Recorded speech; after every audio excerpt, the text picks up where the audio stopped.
Hi, this is Jason Shadwick with PremierGuitar.com, and we are on stage talking with Joe Bonamassa about his new album, Dust Bowl. And we're here at the Adler Theater in Davenport, Iowa. So thanks a lot, Joe, for taking the time to talk to us a little bit. Thank you. Well, it seems like every time we get together with Premier Guitar, we're in a theater here in Iowa, in a city that starts with the letter D. So Des Moines, Davenport, but it's nice to be back. We really like it here in Iowa, and we're really honored to be here at the Adler. It's a legendary place for us to play tonight. When you talk about the song "Slow Train," what is it about trains that it seems like train imagery pops up in a lot of blues music and blues songs? Blues guys like trains. I don't know why. This song actually kind of started off. Kevin Shirley had the impetus for this song, and he came in one day in the studio. We went back to Greece last year to record, and he said, "Let's write a song about a train, and let's start it like a freight train." So it starts like.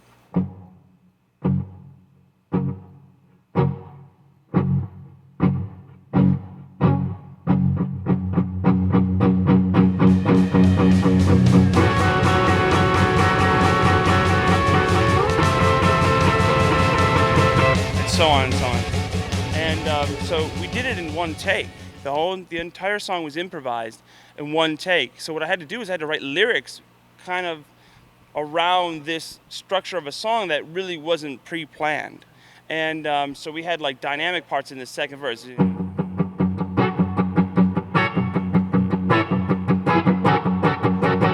Before the four chord.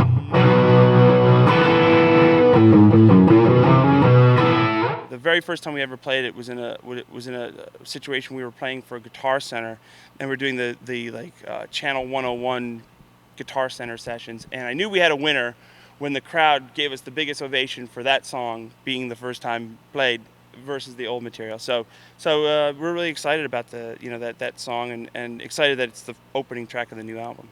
So can you tell us a little bit, listening to the song, you kind of hear this slide part in the background. Is that something you cover live, or is that something for logistical reasons you kind of had to cut out? Well, like in our group here, I only have one guitar. It's like there's only one guitarist, and that's myself. We don't have a rhythm guitar player. The slide stuff on the record is basically used kind of almost, for textures and some background things. And the core of the solo that you hear is this kind of lead line.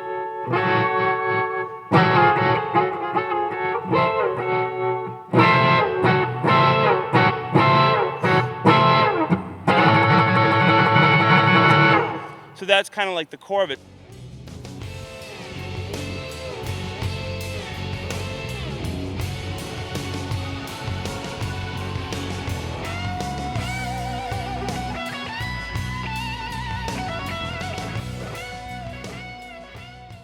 So live, when you have these big kind of open theater situations, you don't miss the real subtleties of the texture parts. So we just kind of strip it down, do it more straight ahead, and then I just do my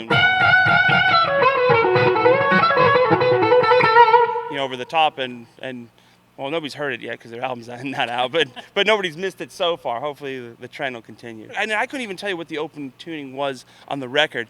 It was just one of those things, like you need something for a track, even if you're doing like home demos, and you end up just like tuning the pegs to the guitar until it actually does what you're supposed to be doing. It's no rhyme or reason for it. That's kind of what that slide tuning is like. Yeah, we need like I think it was capoed open E minor, and I'm just playing, like just on the 12th fret up. The infamous Bonna Bird. Something I came up with because I'm a real big fan of Firebird 1s. I love the Firebird 1, but tendency with a Firebird is to be a little bit neck heavy. So I spoke to my good friend Rick Gembar, who runs the Gibson Custom Shop, and they were nice enough to build me this, which is basically a single pickup Les Paul, lovely top they put on it. Single pickup Les Paul, with a Firebird reverse headstock, and I dig the appeal of it. Some people are the jury's a bit out on the aesthetic of it, but I actually dig it. I capo up to the second fret because it's a singing thing, not a nothing. I would sing it in E if I could, but and it really has a really nice sound, and it's really kind of angry sounding, and